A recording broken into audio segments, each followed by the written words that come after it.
Well, this is going to be tough to sort of hit cleanup on this panel. Well, let me start by saying that I think for those of us who study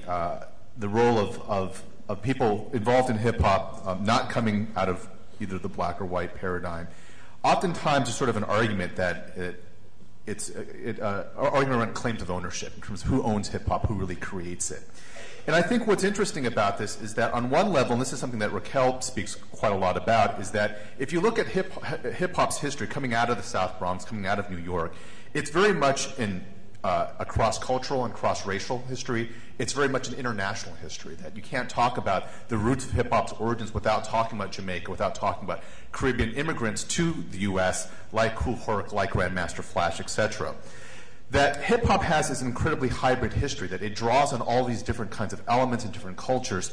yet at the same time, it doesn't mean that it's still not very much based in African-American traditions and Afro-diasporic traditions, that it's able to be both hybrid and black at the same time. And I think most people are not seeking the challenges. It's not that what we're saying is we're trying to open it up to sort of this rainbow coalition, that hip-hop comes out of all of these different places and therefore there is no tradition. I think that's what's happened today, is that in order for people to feel like they can belong to hip-hop, they have to destroy the idea that hip-hop has an origin, that hip-hop has a connection to the black community, that it comes out of African-American artistic and vernacular culture.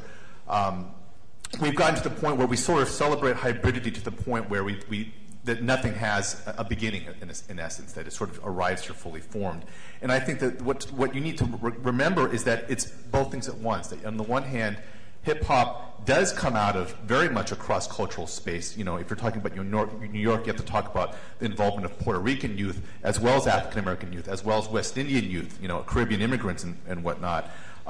You know, on the West Coast, you can't talk about hip-hop's history in dance, in DJing, in music without talking about the roles that Chicanos and Latinos and Filipinos and South Asians and Asians have played within that scene. But these things do not dismiss or do not undermine the idea that hip-hop is as well very much connected to an African-American tradition, to black culture, and that these things are very meaningful. And one of the things I think